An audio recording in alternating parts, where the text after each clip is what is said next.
Всем привет! Сегодня у нас с вами наболевшая тема кашель. Ох уж этот кашель. Продуктивный, непродуктивный, влажный и малопродуктивный, сухой и лающий, надсадный. Все это виды кашля. Кашель – это в первую очередь защитная реакция организма на попадание инородных тел, таких как пыль и аллергены, в дыхательные пути. Во вторую очередь это механизм выталкивания лишней слизи. Кашель делится на острый и хронический. Но что мы знаем о норме кашля в день? Ребенок может в норме кашлять до 5 раз в день. Никаких страшных патологий подозревать не нужно.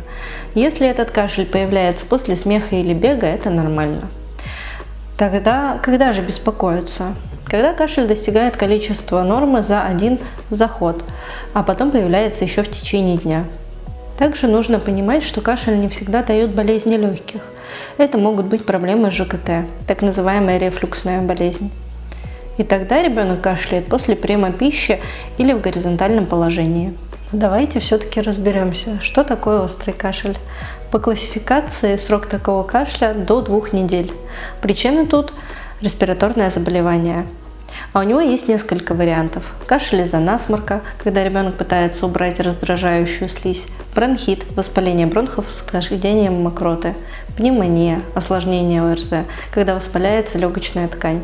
Отличить на слух причину кашля невозможно. Нужно показать ребенка врачу, который сможет послушать легкие и дать однозначный ответ, или дать направление на анализы. Теперь мы с вами разберем хронический кашель. Такой кашель ставят, когда ребенок кашляет больше 2 недель. И тут нужно не забывать об одной инфекции – коклюш. В нашей клинике, кстати, разработана методика ее лечения без приема антибиотиков внутрь. Коклюш характеризуется приступом сухого кашля с большим количеством кашлевых толчков – от 30 до 40. Из-за таких кашлевых толчков ребенок как минимум может потерять сознание, а у более маленьких детей возрастает риск летального исхода.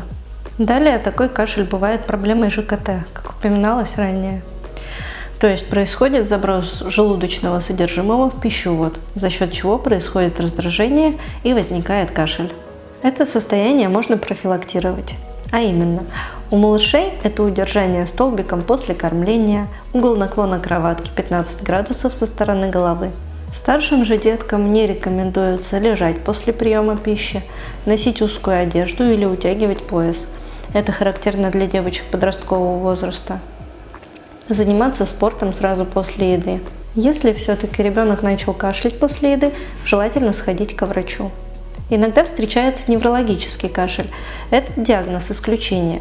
Ребенка с таким кашлем тщательно обследуют и после этого могут поставить этот диагноз. У такого кашля специфическая картина. Как правило, он возникает после тяжелого ОРЗ, так как мозг приобретает привычку кашлять.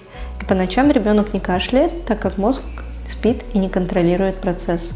Самым тяжелым бывает аллергический кашель. Как правило, сопровождает приступ бронхиальной астмы, поэтому при таком кашле лучше сразу вызвать скорую. Особенно если такой кашель у ребенка появился впервые. Далее нужна консультация аллерголога.